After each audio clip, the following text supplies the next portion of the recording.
Hello, Ohio Ants folks. I had somebody on the list ask me the other day about switching Formicarium. And in general, what you want to do is switch Formicaria on regular colonies every year or 2 years at the very most, because things get dirty no matter how clean the species is. And for some species like Aphenogaster, you're going to want to switch it, maybe even every 3 months. I mean, they dirty things up a lot quicker, but at least every 2 years. And if it's getting a little dirty like this one is here, you should probably do it more often than that. So this is a Campanus pennsylvanicus colony that we rescued from a doomed log in a public park last year. There are other videos on this colony, and they've had a rough time. Their numbers are probably about 225 workers right now, and they started off quite a bit higher than that. So they've had a fair amount of die off. Their brood is not super good. Right there you can see there's some, but they're not doing great. They've been in this setup for about a year or so, and it's starting to get kind of dingy on the corners and whatnot. So we're going to switch their Formicarium. And obviously when they're all plugged in the cells, whatever kind of Formicarium you use, it's going to vary. But with the ones that we use, there's no easy way to get them out without taking the top plate off and just dumping them all in the outworld, which is pretty brutal. So what you want to use is their nature against them.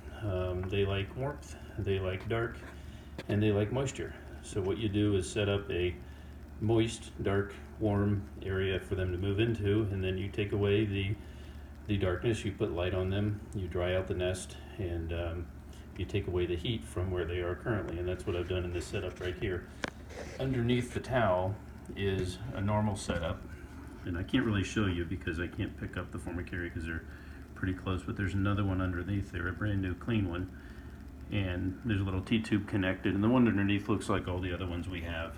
This is obviously a different colony, but it looks like that. It's got a heating cable under it. It's nice and moist. You can see the moisture there.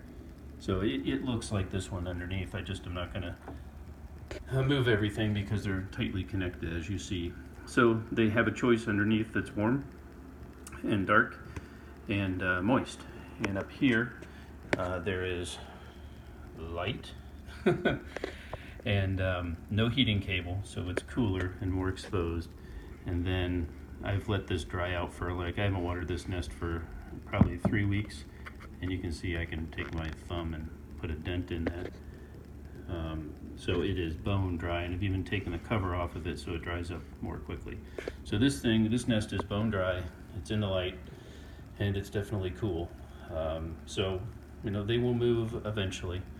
Campas are going to be a little tougher to move than others because they really don't mind dry like other species do, but they'll move eventually, and it may take them a month or 2 or 3, but just leaving them in this setup isn't going to stress them too much, and if they really get stressed, they'll move. So that's it. I mean, it's very species dependent. Some species like Campanus and Lycius are going to be tough to move. Aphenogaster will move right away.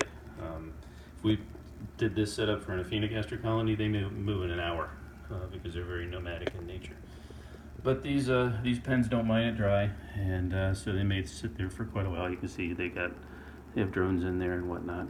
But the colony is, when it started, they had all 17 cells open. You can see they're open all the way into the back there, and they don't need that. The setup underneath, I think I only left 9 cells open, so they're going to be moving into a smaller area, which is more appropriate for them. Because if you give a colony a bigger Formicarium than they need, they will use the Formicarium for a trash can. And you don't want that. So I'll give you an update as they start to move. They've only been like this for a few hours, so it'll take a while. And that is it. Bye.